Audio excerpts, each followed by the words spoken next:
What's up, cinema lovers, and welcome to another episode of Two Eye Cinema. I am your host, SHRIM, and here on Two Eye Cinema, you know I like to give my opinion on some of the most popular pieces of cinema in the world. In today's episode, I'm going to be doing a run-through and review of Rick and Morty, Season 2, Episode 7, Big Trouble in Little Sanchez. Now let's get into it. On that note, don't forget to check out our merch options provided by KLB Supply at klbsupply.com. Follow Two High Cinema and KLB Supply on Twitter and Instagram at Two High Cinema, at Two High Club, and KLB Supply. Now let's get back into it. While eating breakfast, Jerry asks his children, Summer and Morty, if anything interesting is happening at school. Morty responds after thinking for a moment that one of the lunch ladies was found dead, her body drained of blood and marked by 2 holes in her neck. Beth's horror, as she has no idea how such a horrible thing could happen, is quickly quenched by a nonchalant Rick, who reveals that vampires are real. The revelation horrifies Summer, but Rick casually tells her that humanity has known of their existence for hundreds of years. Terrified of the possibility of being killed by a vampire, Summer desperately asks to Grandpa Rick if he could go to their school by transferring his consciousness into the body of a teenager, which Rick considers a stupid idea and insults Summer for it. Beth tries to get Jerry to support Summer, but Jerry is too distracted by his tablet to pay attention, leading to a conflict. Rick grows tired of their fights and declares that he will take them to off-planet therapy to fix their relationship. At school, Morty and Summer discuss how best to deal with the vampire issue when they are greeted by Tiny Rick.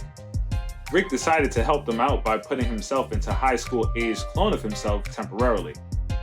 After killing the vampire, who as it turns out was Coach Ferratu, Tiny Rick heads home to transfer his mind into the older Rick's body, which is stored in a vat in the garage.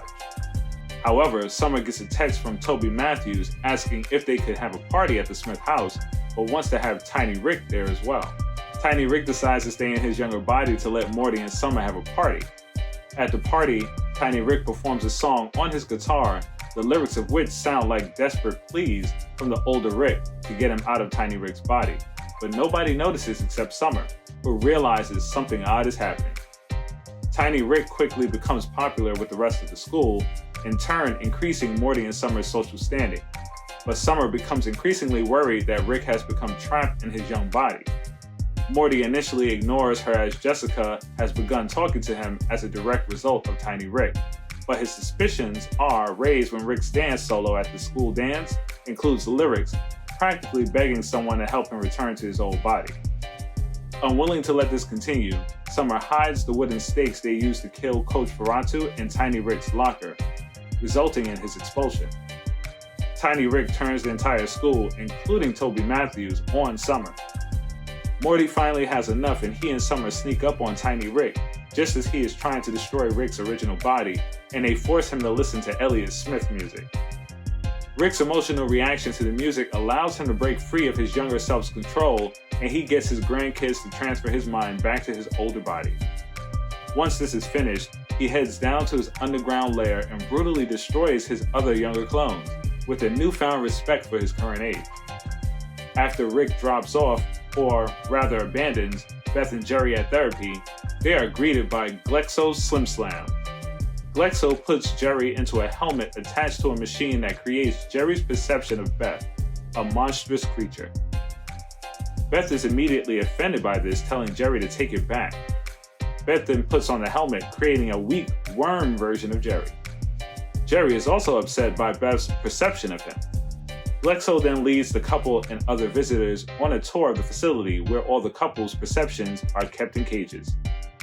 The idea behind the therapy is that the perceptions are not the real marriages and that they are all safe from the perceptions. However, in a major disaster, Beth's mythologue manipulates Jerry's mythologue into helping her escape, and she rampages through the facility, killing staff and visitors alike. Glexo angrily informs Jerry and Beth that this is a sign that their relationship has become codependent, and the truth is neither of them should ever have gotten married, to which Jerry and Beth declare this is just bad couples therapy. When the evacuation results in Jerry and Beth being left behind in the facility, Beth gets kidnapped by her own mythologue and attached to one of the machines to make more of her pathetic Jerrys. Beth questions why not just have Jerry make more Beths, but her mythologue replies that in Jerry's mind, there could only be one true Beth. Jerry, encountering his own mythologue, grows frustrated that this is Beth's perception of who he really is and heroically comes to her rescue, causing Beth to create heroic Jerry mythologues who help Jerry in his fight, only to start making narcissistic Jerrys when she gets annoyed with his self-indulgent monologue. Just when it looks like they are losing the battle with the Beth mythologue, Jerry has the idea to attach the helmet to one of his strong selves, creating Goddess Beth, who destroys the monster, ending the fight. As the Jerry mythologues bow down to their goddess, the real Beth and Jerry reconcile. In the epilogue, a vampire reports to the vampire master that Coach Ferratu was destroyed. The master is flabbergasted that he named his alias after a famous vampire movie and makes a new rule: no more clever name bullshit. So now the review. Likes. My main likes were, I guess, the concepts that they placed into this episode. It was more like, yes, vampires are real. Yes, Summer, vampires are real. We get Tiny Rick. We get Coach Ferratu. Yeah, I really didn't think he was a vampire. Like, come on. Rick was literally singing songs for help. His lyrics were cries for help. And in Morty fashion, of course, Morty ignored them. But my favorite part was Worm Jerry and Evil Alien Beth. That was just perfect. Worm Jerry, every scene that Worm Jerry was in was freaking hilarious. He didn't even have to say nothing. Like, he really had no words. It was just moans and grunts and him just doing weak shit. Yeah, it was perfect. Yeah, it was funny. The whole intergalactic couples therapy was perfect. Like, all the other couples and their ideas of each other was hilarious. Like, just the concepts brought to life. Like, it was amazing. Jerry comes through again with the save in the end. Definitely one of my favorite episodes. Definitely up there. This whole episode was just funny. Like, and then the concepts that they placed into this one, just putting it all together, it just made a lot of sense. It was interesting. It was entertaining. It was different. I really enjoyed this episode. So now, grading. So now for comedy, I'm gonna give it dank, drama, dank, action, dank, horror, dank.